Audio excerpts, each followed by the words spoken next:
Portland Fire and Rescue presents Safe and Sound, Preventing Nightclub Tragedy.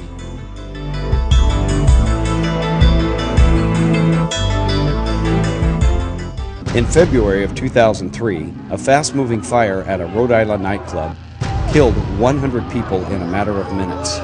200 more people were injured in the blaze.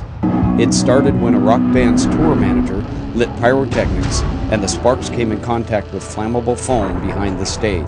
The beginning of the fire was caught on videotape by a news crew who was there ironically to produce a story about nightclub safety. But that's not the story that made the headlines. The Station nightclub fire was one of the deadliest in recent history. It resulted in criminal charges and prison time for those who could have stopped it from happening. Numerous factors contributed to the staggering amount of death and injury. All of them were preventable. The purpose of this video is to help you save lives and property and avoid violating Portland's fire code. In years past, the United States has suffered numerous major public assembly fires, each resulting in hundreds of lost lives. A 1903 theater fire in Chicago killed more than 600 people. 492 died in the famous 1942 Coconut Grove nightclub fire in Boston, and 165 died in the 1977 Beverly Hills Supper Club fire in Kentucky. All of these fires resulted in code improvements, which are designed to save lives. But the fire codes will only work if you comply with them. If we take a closer look at the recent Station nightclub fire, you'll see that every step of the way, proper adherence to the fire codes would have prevented the disaster.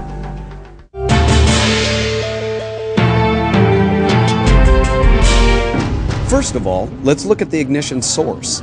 In the case of the Station fire, the ignition source was pyrotechnics. Here in Portland, any use of pyrotechnics or fireworks inside a building must be permitted by the Fire Marshal's office. Fire performance arts must also be pre-approved by the Fire Marshal's office. And now here's Senior Inspector Richard Haney with information on the proper use of candles in nightclubs. Candles are another common ignition source for fires in nightclubs. Here's a few simple rules for the safe use of candles. Candles are only allowed on tables and bars. The base must be non-combustible and wide. The flame must be enclosed, except for the top and openings of up to a ½ inch on both sides. If the top is open, the flame must not ignite tissue paper placed there for 10 seconds. The candle must return to an upright position if tilted to a 45-degree angle. Candles that fail this test, or that have more than 8 ounces of wax or liquid fuel, will still be approved if they meet these two conditions. If tipped over, a candle must not spill more than 1/4 teaspoon of wax per minute. The candle self-extinguishes if tipped over. And now let's look at why fires can spread so quickly. Usually it's due to the presence of flammable materials. At the Station nightclub fire, it was foam originally intended for use in packaging, but was used at the club for soundproofing. If they had used the proper kind of acoustic foam, it would have been treated with fire retardant materials. Make sure that all of your soundproofing and your decorations are non-combustible and comply with the fire code. For holiday decorations, use only UL-listed miniature lights and grounded heavy-duty extension cords that are commercially manufactured and UL-listed. No household or lightweight cords are allowed. Never use lights or electrical devices on decorations with exposed metal surfaces.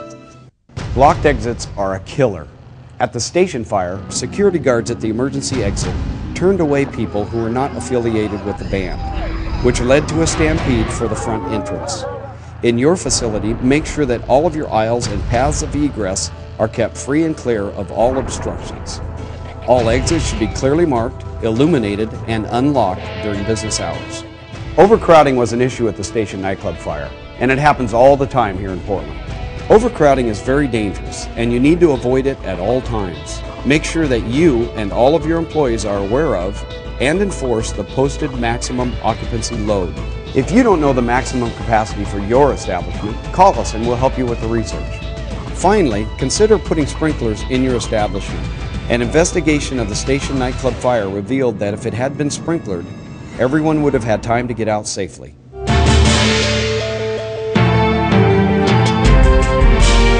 If the worst happens, you need to be prepared for that too.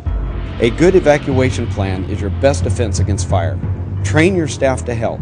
Assign areas of responsibility to make sure everyone has exited the building. This includes restrooms. Is there anyone in there? Assign staff to direct the public to other exits, to avoid overwhelming the main exit.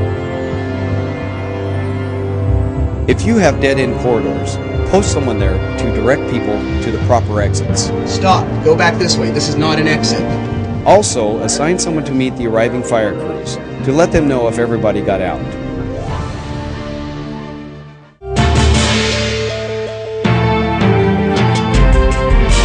In nearly every major public assembly fire in history, hundreds of deaths could have been prevented with a few simple steps. Taking those steps is your job as the owner or employee of a public assembly establishment. If you cut corners in complying with the fire codes, the results could be catastrophic. Remember, it's not just about saving lives, it's about saving lives in your nightclub.